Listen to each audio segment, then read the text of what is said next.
안녕하세요. 오늘은 7월 12일 월요일입니다. 오늘부터 묵상 본문이 이사야서로 다시 바뀝니다. 자, 그래서 오늘은 그 첫 시간 이사야 40장 1절에서부터 11절까지를 본문으로 큐티 가이드를 시작하겠습니다. 먼저 오늘 이 본문을 통해 제가 묵상한 예수님은 목자이신 분입니다. 11절 말씀을 읽어볼까요? 그는 목자같이 양떼를 먹이시며 어린 양을 그 팔로 모아 품에 안으시며 젖먹이는 암컷들을 온순히 인도하시리로다. 아멘. 자, 하나님은요, 장차 당신이 어떤 모습으로 백성들에게 다가오실지를 말씀하셨습니다. 그건요, 목자의 모습이었습니다.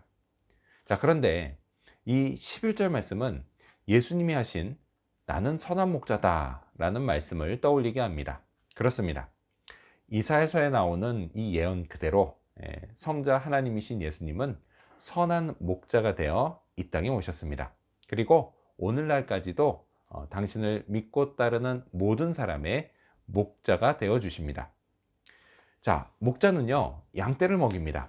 그래서 예수님도 저를 먹이십니다. 이건요, 실제 제 입으로 들어가는 양식을 의미하기도 하지만 동시에 영혼을 살찌우는 영적인 양식을 의미하기도 합니다.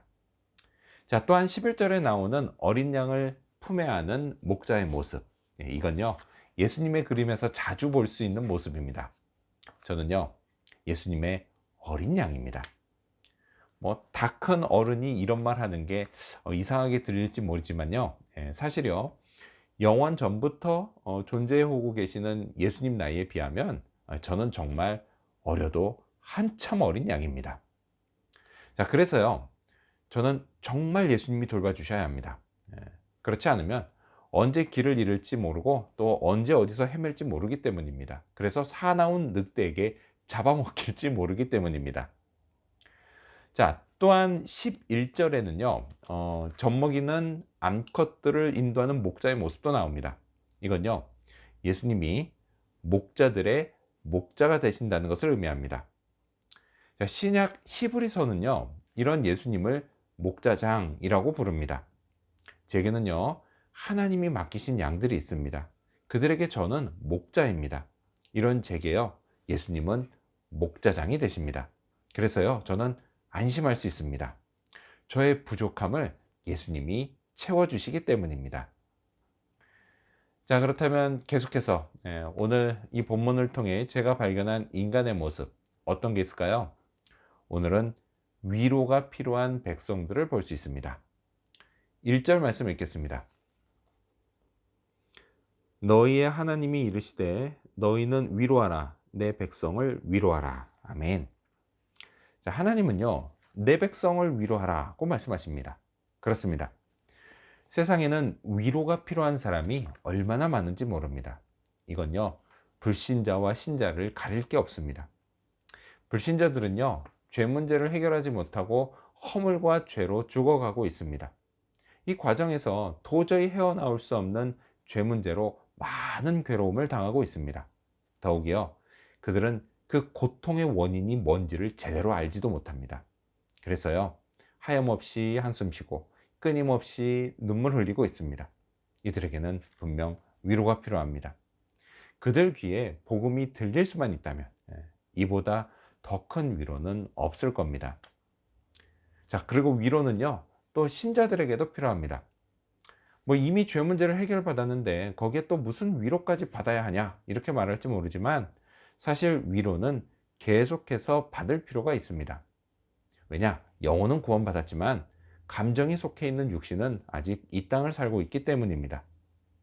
이 땅을 살다 보면 정말 위로가 필요한 일이 한두 가지가 아닙니다. 하나님도요, 그래서 내 백성을 위로하라고 말씀하십니다. 상처받지 않고 또 슬픔을 느끼지 않고 살고 싶지만 그러기에는 제 존재가 너무도 약하기만 합니다. 그래서요, 이사야서는 이런 저의 존재를 이렇게 말씀합니다. 우리 7절 하반절부터 8절까지 읽어볼까요? 이 백성은 실로 풀이로다. 풀은 마르고 꽃은 시드나 우리 하나님의 말씀은 영원히 서리라 하라. 아멘. 풀처럼 또 꽃처럼 이렇게 약하기 때문에 영원히 서 있는 하나님의 말씀을 붙잡고 살아야 합니다. 말씀으로 계속해서 위로를 받아야 합니다. 자, 그렇다면 끝으로 오늘 이 본문을 통해 나에게 주신 교훈이 뭘까요? 그건 하나님의 영광을 보자입니다. 오늘 본문에는요, 하나님의 명령이 자주 나옵니다. 위로하라 이렇게 시작해서요, 외치라는 말씀도 나오는데요, 특히 제 눈에 띄는 건 보라는 말씀입니다. 하나님은요, 하나님 자신을 보라고 말씀하십니다. 그렇게 영광을 보여주시겠다고 말씀하십니다. 5절 말씀 읽어볼까요? 여호와의 영광이 나타나고 모든 육체가 그것을 함께 보리라. 이는 여호와의 입이 말씀하셨느니라. 아멘. 자, 그렇다면 하나님의 영광은 어떻게 나타날까요? 그건 분명 햇빛보다 밝은 빛으로 나타날 겁니다. 혹자는요, 뭐 기껏 햇빛밖에 안 되냐, 이렇게 말할지 모르지만 사실 햇빛은요, 인간이 지구에서 볼 수 있는 가장 밝은 빛입니다. 뭐 그래서 그거보다 밝으면 되는 거 아닌가요? 예.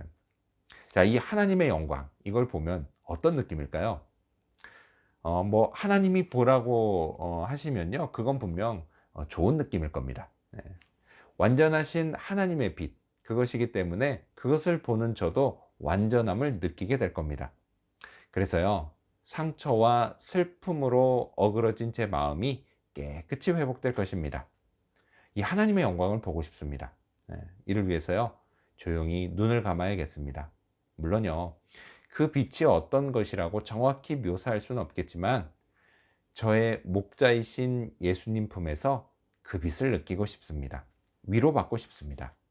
이렇게 오늘도요, 예수님 안에서 하나님의 영광의 빛을 보는 그런 하루가 되기를 소망합니다. 기도하겠습니다. 목자이신 예수님, 감사합니다. 저의 목자가 되어주시고 저를 먹이시고 저를 또한 돌봐주시니 너무도 감사드립니다. 이 세상에는 위로가 필요한 사람들이 정말 많습니다. 그리하여 불신자들에게는 복음으로, 또 신자들에게는 사랑으로 위로해 주시옵소서. 저도 위로가 필요합니다. 그러하기에 오늘 예수님 안에서 하나님의 영광을 보며 위로받고 능력받는 그런 하루가 되도록 도와주시옵소서. 감사드리며 예수님의 이름으로 기도합니다. 아멘.